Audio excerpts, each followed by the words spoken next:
जय श्री कृष्ण मित्रों, आपके जीवन की सारी परेशानियों और उलझनों का हल गीता के ज्ञान में छुपा हुआ है। अगर आप गीता की इन शिक्षाओं को समझ लेंगे तो जीवन की हर परेशानी और मुश्किल को आसानी से पार कर जाएंगे। जो कुछ भी आप जीवन में पाना चाहते हैं वो सब कुछ आपको हासिल होगा। बस आप अंत तक इस गीता के ज्ञान को पूरा ध्यान से सुने।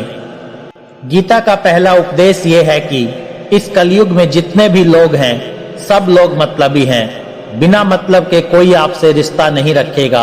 लेकिन इंसान को ये तब तक समझ नहीं आता जब तक उसे किसी खास से चोट ना लग जाए।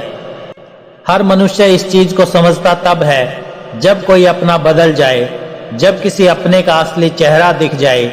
एक बहुत धनी व्यक्ति था, उसके पास बहुत पैसा था, घर, गाड़ी, नाम, नौकर चाकर, सब कुछ उसके पास था। लेकिन उसकी जिंदगी में एक समय ऐसा आया जिससे सब कुछ बदल गया।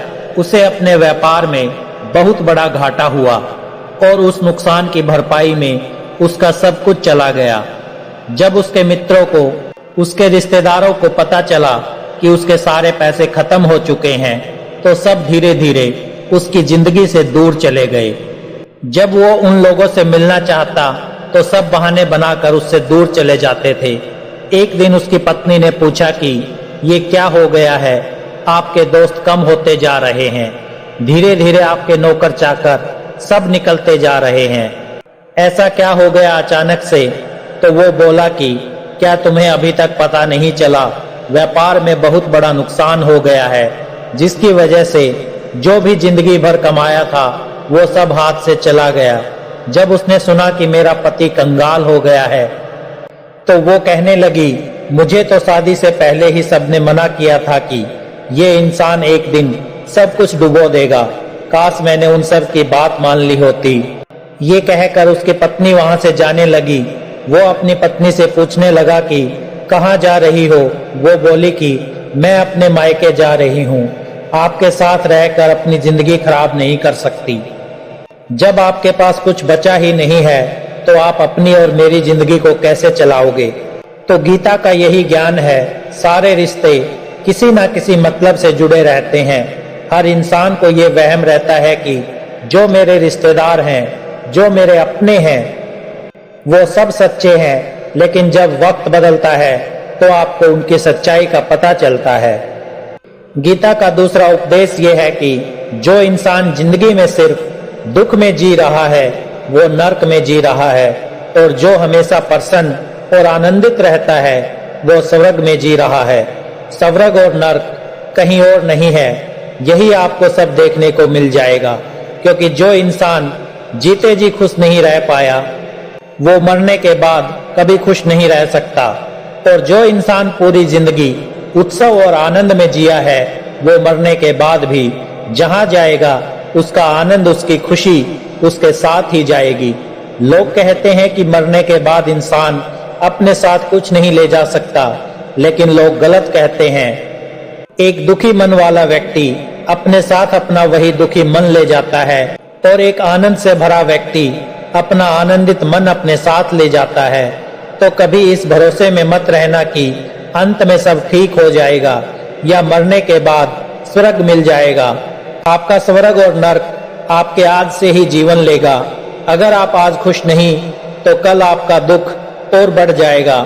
अगर आप आज आनंद में जी रहे हैं तो कल आपके जीवन का आनंद कई गुना बढ़ जाएगा। अब ये आपके हाथ में है कि आप कैसा जीवन जीना चाहते हैं। आपके जीवन की परिस्थितियां चाहे जैसी भी हो, लेकिन उसमें खुश रहना है या दुखी रहना है वो चुनाव आपका है। कोई दूसरा ना आपकी खुशी के लिए जिम्मेदार है और ना ही आपके दुख के लिए। महाभारत का भयानक युद्ध चल रहा था। लोग एक दूसरे को मारने काटने के लिए लड़ रहे थे, लेकिन श्री कृष्ण अपने आनंद में, उनकी प्रसन्नता में कोई फर्क नहीं आया। कोई मृत्यु का भय नहीं, हार जीत की कोई चिंता नहीं, कोई फिक्र नहीं। गीता यही सिखाती है कि बाहर क्या चलता है उससे कोई फर्क नहीं पड़ता, आपके दुखी और सुखी होने से। लेकिन अगर आपके अंदर क्या चल रहा है, आपका दुख सुख, आपका स्वर्ग और नर्क सब कुछ उसी पर निर्भर करता है। गीता का तीसरा उपदेश यह है कि ये जिंदगी बहुत छोटी है, जितनी गुजर चुकी है बिल्कुल सपने जैसी लगती है, और बाकी आपके पास कितनी बची है ये कभी किसी को पता ही नहीं चलता। या तो आपकी बीती हुई जिंदगी सपनों जैसी लगेगी, या आपको आगे का कुछ पता नहीं होता। तो इस भूल में मत रहना कि आपके पास बहुत वक्त है या आप कल कुछ कर लेंगे। जैसे आप आज नहीं कर रहे उसी तरह आप कल भी नहीं करेंगे। जीवन सिर्फ इसी एक पल का नाम है। विश्वास ना हो तो किसी बूढ़े बुजुर्ग व्यक्ति से पूछ लेना कि इतनी जिंदगी जिए कैसा अनुभव रहा। वो यही कहेगा, पता ही नहीं चला कि कैसे इतनी बड़ी जिंदगी गुजर गई, पता ही नहीं चला कि कब बुढ़ापा आ गया। ये कभी किसी को पता नहीं चलता कि उसकी अभी तक की जिंदगी कैसे गुजर गई।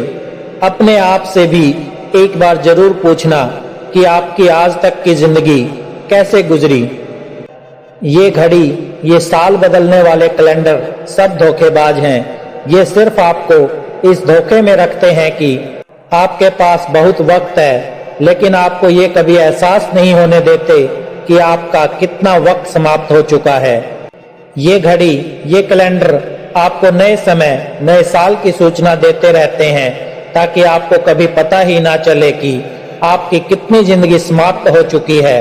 तो गीता का ये उपदेश है कि इस धोखे से बाहर आओ कि आपके पास बहुत वक्त है। यहाँ किसी के पास वक्त नहीं। ये पूरा सिस्टम ऐसे ही बनाया गया है कि किसी के पास वक्त बचे ही नहीं।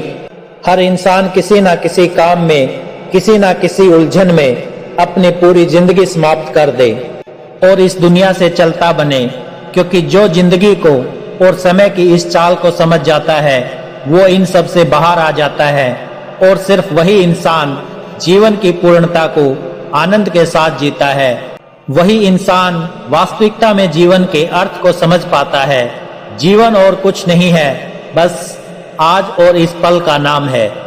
गीता का चौथा उपदेश ये है कि ये सोचकर हार मत जाना कि मेरी किस्मत ही खराब है, मेरा भाग्य ही खराब है, मेरे ही साथ सब गलत होता है। जो लोग ऐसा सोचते हैं ना, आप गौर करना, वो आपको कभी खुश नहीं दिखेंगे। अगर उनकी जिंदगी में खुशी सामने भी आ जाए तो भी वो दुखी ही रहेंगे।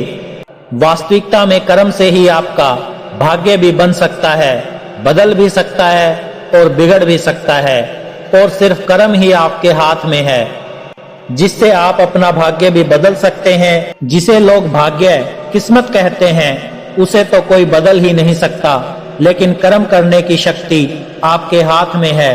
तो भाग्य की चिंता मत करो, बस अपने कर्म पर ध्यान दो, फिर देखना आपका बिगड़ा हुआ भाग्य भी बदल जाएगा।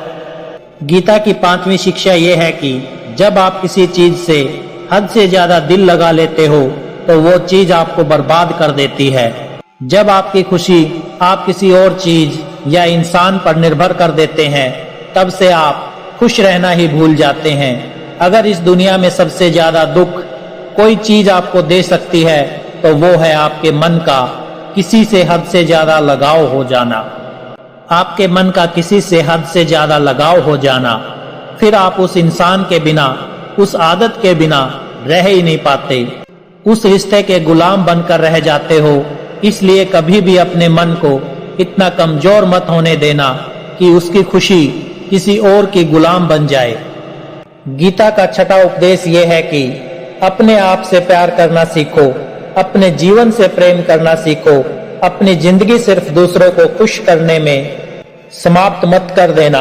सिर्फ औरों को दिखाने के लिए, औरों को खुश करने के लिए जो लोग जीते हैं उन्हें कभी पता नहीं चलता कि वो अपनी जिंदगी कभी जिए ही नहीं।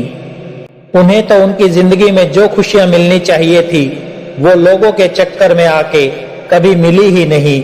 उनके पूरे जीवन का सार सिर्फ लोग और लोग ही थे। अपने पूरे जीवन में उन्होंने स्वयं को महत्व तो कभी दिया ही नहीं। इसलिए लोगों के लिए नहीं, अपने लिए जीना सीखो। आपकी सिर्फ एक जिम्मेदारी है, खुद को खुश रखना। और अगर आप खुश हैं तो समझ लेना आपके आसपास की सारी दुनिया खुश है। लेकिन अगर आप दुखी हैं तो आप चाहे जितनी भी कोशिश कर लें, आप कभी किसी को खुश नहीं कर सकते। गीता का 7वां उपदेश यह है कि जब सब आपका साथ छोड़ दें, आप बिल्कुल अकेले पड़ जाओ, तो दुखी मत होना, हिम्मत मत हारना, उस ईश्वर पर भरोसा रखना। वो ईश्वर आपका हमेशा साथ देगा, हर दुख हर तकलीफ में आपका साथ देगा, क्योंकि दुख में लोग कभी काम नहीं आते। दुख में सिर्फ आपकी हिम्मत और ईश्वर ही साथ निभाते हैं। जो लोग दुनिया के भरोसे जीते हैं, उनकी जिंदगी एक ना एक दिन बिखर जाती है, और जो अपनी हिम्मत और ईश्वर के भरोसे जीते हैं, उनकी जिंदगी संवर जाती है। गीता की 8वीं शिक्षा यह है कि यहाँ कोई अपना नहीं, लोगों को अपना अपना कहना, अपना मानना छोड़ दो। लोग और रिश्ते एक दूसरे से किसी न किसी मतलब से जुड़े होते हैं।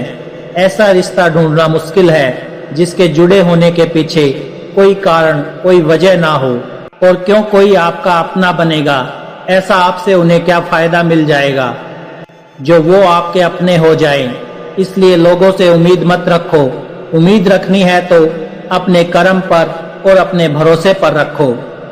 गीता का 9वां उपदेश ये है कि जो बात आपके मन को बार बार तंग कर रही है, आपके मन को परेशान कर रही है, चाहे वो आपको कितना ही पसंद क्यों ना हो, पर आपको उस चीज को छोड़ देना चाहिए। कई बार जिंदगी में ऐसा होता है, आपको कोई चीज, कोई इच्छा या कोई रिश्ता बहुत जरूरी लगता है, बहुत अच्छा लगता है, लेकिन उसकी वजह से अगर आपका मन दुखी है और परेशान हो रहा है, तो उसका मोह छोड़ देना चाहिए, क्योंकि ना वो चीज, वो इच्छा, वो रिश्ता आपको ठीक से मिल पा रहा है और ना ही आप उसे छोड़ रहे हैं, और उसकी वजह से आपके मन की स्थिति कष्ट, पीड़ा और दुख से भर जाती है। ये जरूरी नहीं कि आपको क्या अच्छा लगता है, बल्कि ये जरूरी है कि आपके लिए क्या सही है।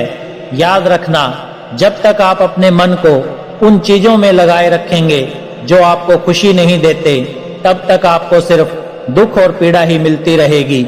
इसलिए जो आपके मन को अच्छा लगे, उसके पीछे मत लगो, बल्कि जो आपके मन को शांति से भर दे, आपके मन को हल्का कर दे, खुशियों से भर दे, उस रास्ते पर चलना चाहिए। गीता का 10वां उपदेश यह है कि बहुत ज्यादा सरल और सीधा बनकर चलोगे तो लोग आपका फायदा उठाते रहेंगे। आज के युग में ऐसा ही चल रहा है। यहाँ सब इसी उम्मीद में बैठे हैं कि कैसे किसी से अपने लिए ज्यादा से ज्यादा फायदा ले लिया जाए। आपके मन की सरलता दूसरों को ये संदेश देती है कि वो आपका फायदा उठा सकता है। आप सरल और सीधे इंसान हैं, इसमें कोई बुराई नहीं, लेकिन जब आपकी सरलता, आपका सीधापन लोगों को दिखाने लगते हैं, लोग इसका फायदा जरूर उठाते हैं। वास्तविकता में सरल और सीधा होने का बस इतना मतलब है कि आप किसी का ना फायदा उठाते हैं और ना ही किसी को अपना फायदा उठाने देते हैं।